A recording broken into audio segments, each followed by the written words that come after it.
Picture this. It is 6:30 on a summer dawn, and the Hudson is still wrapped in mist. A twin-engine jet painted in United's shattered globe livery rockets off Newark's runway 22 right, banking toward the Manhattan skyline. From a distance, you might mistake the silhouette for a carbon fiber Dreamliner, but the wings are straighter, the nose sharper. It is a Boeing 767, an airframe first certificated in the early 1980s, still grinding daily transatlantic missions in 2025. If that snapshot feels out of time, you are not alone.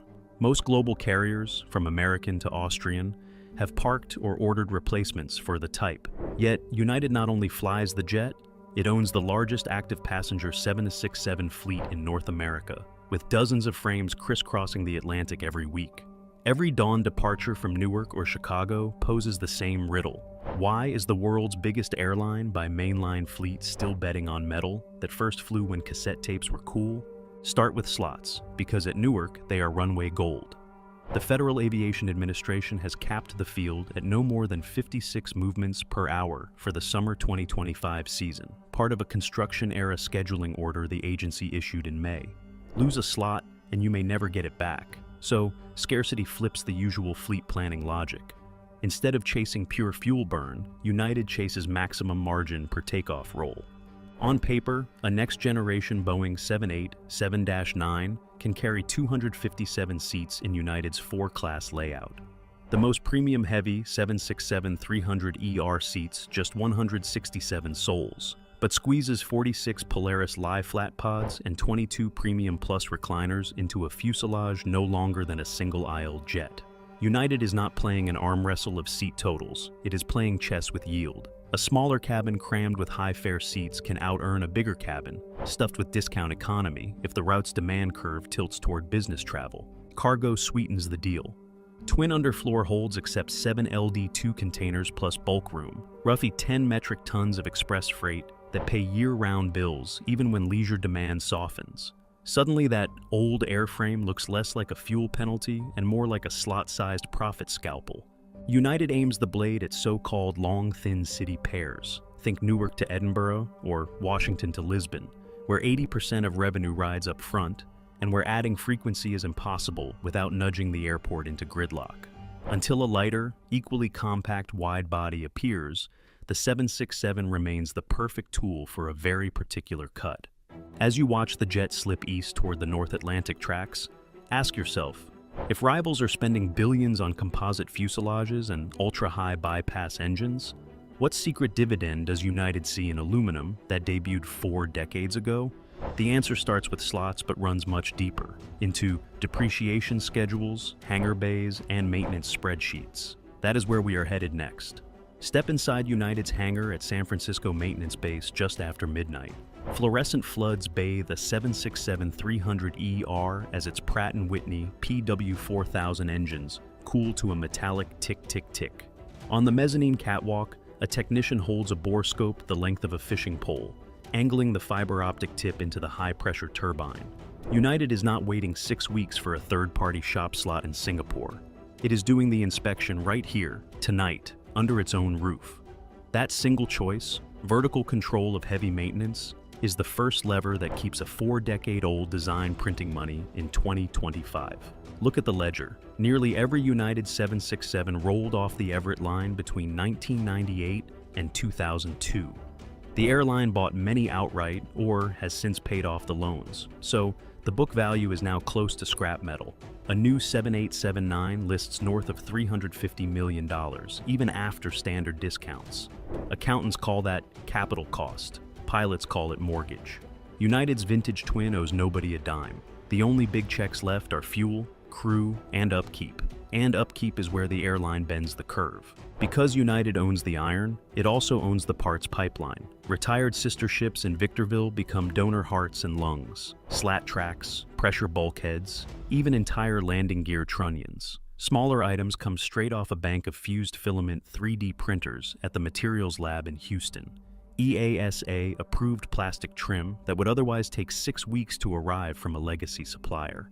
Each salvaged or printed part trims thousands off an airframe's direct maintenance cost, shaving cents per available seat mile. Those cents add up to tens of millions over a fleet year. Then there is the people equation. United still flies the Boeing 757, and the Federal Aviation Administration grants a common type rating for the 75 and 76 pair. A captain can finish a Newark-Lisbon turn in a narrow body on Monday and report for a Chicago-London wide-body rotation on Tuesday with no extra simulator time.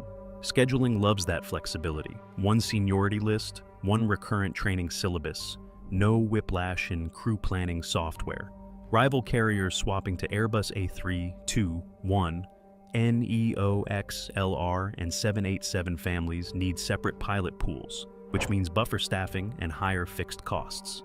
Inside the cabin, vintage does not feel vintage. During the pandemic lull, United ripped every row down to the frames and bolted in Polaris business class pods, 46 of them, plus 22 Premium Plus recliners, surround sound insulation, and refreshed galleys.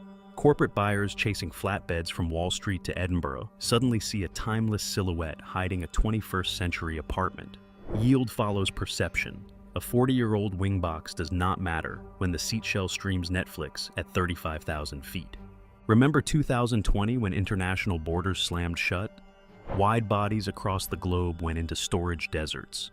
United's 767s kept flying as makeshift freighters, belly holds full, seats stuffed with PPE strapped under cargo nets. Air cargo rates quadrupled, and each rotation grossed more than a passenger flight ever had. By the time the mask mandate lifted, the fleet had banked cash instead of rusting. Add up the pieces: depreciated hulls with no lease clocks ticking, maintenance done in-house with cannibalized or printed spares, a dual-rated pilot workforce that can be redeployed overnight, and cabins as luxurious as jets 2 decades younger. On the spreadsheet that matters, cost per premium seat mile, a paid-off 767 can beat a brand new Dreamliner until interest rates, fuel price, or carbon fees swing far enough to flip the math. But those external pressures are gathering like contrails on a winter dawn. Sustainable aviation fuel mandates, European carbon trading, and never-ending delivery delays for replacement jets all threaten the delicate balance United has struck. Picture a crystal-clear autumn afternoon over the Grand Banks. Your United 767 is riding the jet stream at 37,000 feet, clocks showing 8/10 the speed of sound. The cabin is darkened. Polaris pods glow electric blue, while Premium Plus recliners cradle dozing travelers in noise-canceled calm. Up front, the captain has one eye on the flight plan and one eye on a second horizon, the carbon horizon. Because beneath the serenity, a convergence of forces is closing in on this timeless twin. First, fuel law. Starting the 1st of January 2027, every gallon of Jet A pumped at European hubs must include at least 5% sustainable aviation fuel under the EU's Refuel Aviation mandate, with annual ratchets that hit 10% before the end of the decade. SAF is scarce and costs as much as 3 times conventional kerosene.